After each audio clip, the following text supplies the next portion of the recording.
Menang dan kalah itu bagian dari kehidupan. Oh, kali ini insya Allah menang.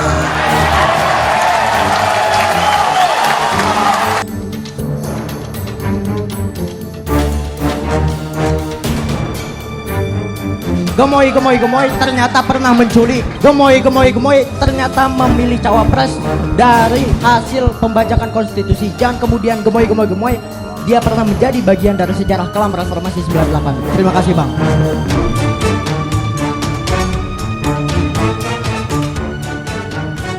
Nah, menurut saya di sini ya, kenapa semakin hari di sini kok Pak Prabowo terkesan tidak pede ya? Saya masih ingat pada Pilpres 2014 dan 2019. Di situ nampaklah Pak Prabowo di situ bahkan pede, yakin menang. Tetapi di sini terlihat Pak Prabowo di sini yakin menang ya karena ada kekuatan Presiden Joko Widodo dan bahkan Luhut Binsar Panjaitan. Ini menurut saya sangat lucu sekali ya, di mana Pak Prabowo saat ini justru tidak pede dengan kekuatan sendiri. Padahal kalau kita ketahui kekuatan dari partai, mesin partai di situ menurut saya sangat keren. Dari Gerindra sendiri menurut saya sudah partai yang sangat besar sekali. Terbukti di situ partai nomor 2 setelah PDI Perjuangan. Nah, bahkan kalau kita lihat dari sisi koalisi misalnya, koalisi dari Pak Prabowo Subianto yang mendukung pencapresan Pak Prabowo Subianto juga sangat banyak sekali dan bahkan juga dijuluki partai gendut, koalisi gendut. Jadi di sini kan sangat lucu sekali. Tetapi seolah-olah Pak Prabowo di sini, partai koalisi di sini diabaikan lah oleh Prabowo Subianto. Ya secara tidak langsung mengabaikan partai-partai koalisinya. Tetap aja tidak pede tanpa adanya dukungan Jokowi dan juga Luhut Binsar Panjaitan. Nah, menurut saya di sini sangat lucu sekali. Dan bahkan pada waktu lalu dari Kompas TV, Prabowo yakin menang Pilpres di 2024. Insya Allah menang. Kekuatan Jokowi bersatu. Nah, seperti ini videonya. Kalau kekuatan Jokowi dan Prabowo bersatu, ya kira-kira. Apalagi ada LBP di situ. Nah, kalau dilihat dari sini kan nampak tidak pede ya.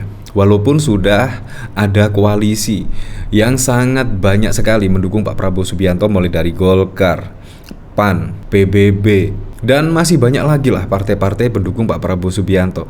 Tetapi di sini terlihat tidak pede. Nah, di sini bahkan juga Menang dan kalah itu bagian dari kehidupan. Oh, kali ini insya Allah menang.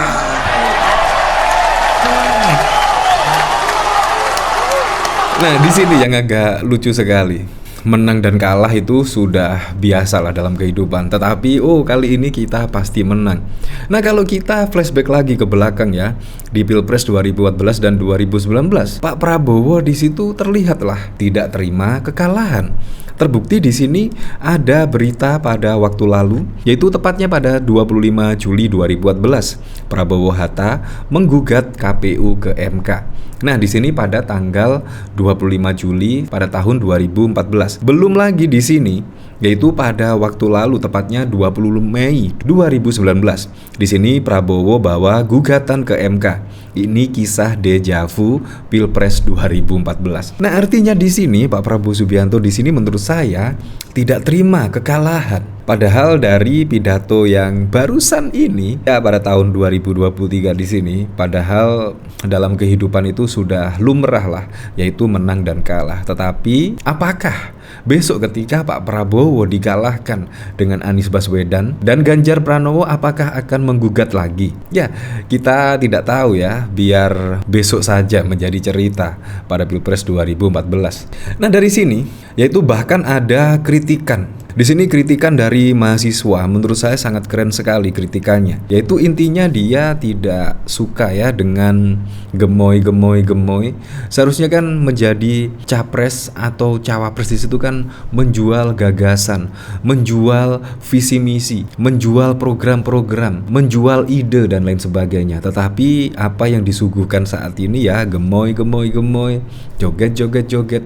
Menurut saya juga sangat lucu sekali. Di sini pemilihan presiden loh, bukan RT RW. Nah, di sini kritikan dari mahasiswa di sini. Untuk paslon 2 saya ingin menanyakan Abang, mohon izin.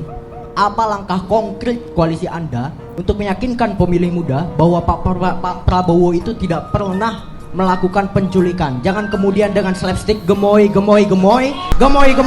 ternyata pernah menculik, gemoy ternyata memilih cawapres dari hasil pembajakan konstitusi. Jangan kemudian gemoy dia pernah menjadi bagian dari sejarah kelam reformasi 98. Terima kasih, Bang. Nah, di sini menurut saya pertanyaan yang sangat cerdas sekali. Nah, apakah di sini yaitu Pak Prabowo dan Gibran sering absen dari diskusi terbuka, dari debat terbuka dan lain sebagainya? Karena pertanyaan mahasiswa di sini menurut saya sangat keren-keren sekali. Nah, artinya di sini masyarakat juga sudah semakin cerdas ya dalam menentukan sikap politik, dalam menentukan pilihan pada Pilpres 2024 mendatang. Ya, semoga sajalah. Di sini bahkan juga dikomentari oleh Rudianto. Ini anak muda yang mulai muak, gemoy, rupanya ngumpetin kelakuan yang gak ada bagus-bagusnya. Ya bisa saja di situ dengan joget-joget, gemoy, ternyata ada yang disembunyikan. Ya, kita memang tidak tahu. Tetapi sejarah akan mencatat hal tersebut. Dan kita cari di manapun juga banyak ya, yaitu berita-berita yang merekam jejak digital yaitu calon capres masing-masing pada Pilpres 2024 mendatang. Seharusnya menurut saya di sini ya dijelaskan lah, yaitu ketika ada pertanyaan dari mahasiswa tersebut, ya bagaimana kronologinya, apakah Pak Prabowo benar-benar tidak melakukan penculikan dan lain sebagainya. Memang harus dijelaskan karena masyarakat di sini memang butuh kejelasan tentang hal-hal yang pernah dilakukan oleh Pak Prabowo. Apalagi juga menjelang Pilpres saat ini, tudingan-tudingan seperti itu juga semakin masif dihembuskan. Jadi memang harus dijelaskan betul-betul apakah pernah atau tidak. Kalau misalkan pernah, apakah sudah selesai atau sudah dikembalikan lagi? Ya kurang lebih seperti itulah pertanyaan dari mahasiswa-mahasiswa di sini.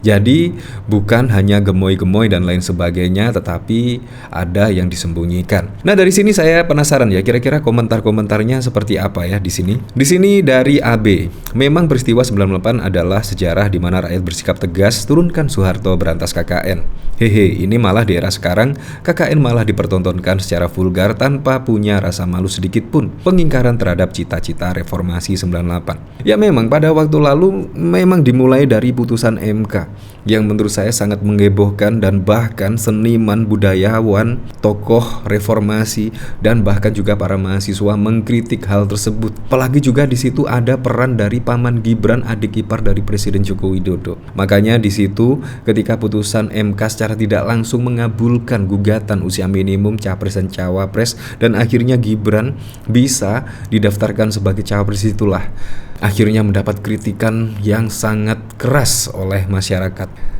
Ya menurut saya disitulah letak kevulgaran, yaitu KKN dipertontonkan secara terang-terangan. Di sini dari Semawo, ini lebih sadis om, anak haram konstitusi. Kami yang merasakan tragedi 98 sangat kelam, tidak mudah melupakan. Wah, pertanyaan yang paling sulit ini. Capres kok gemoy? Di sini untuk dikatakan penculik kurang tepat karena dilakukan saat itu mengamankan 9 orang dan 4 dipulangkan ke keluarga dan 5 orang dikirim ke Polda Metro untuk dilanjutkan proses. Untuk kasus MK, pahami dulu fungsi MK apa dan kembali ke isi materi gugatan CR ke MK. Berikut isi amar putusan. Dia sendiri bingung kenapa dia dukung paslon 2. Saya yakin di hatinya yang paling dalam berkata, kenapa saya harus dukung Prabowo Gibran? Ya kurang lebih seperti itulah. Ya apapun pada Pilpres 2024 mendatang, semoga saja berjalan dengan aman, berjalan dengan lancar, dan yang paling penting berjalan dengan jujur dan juga adil.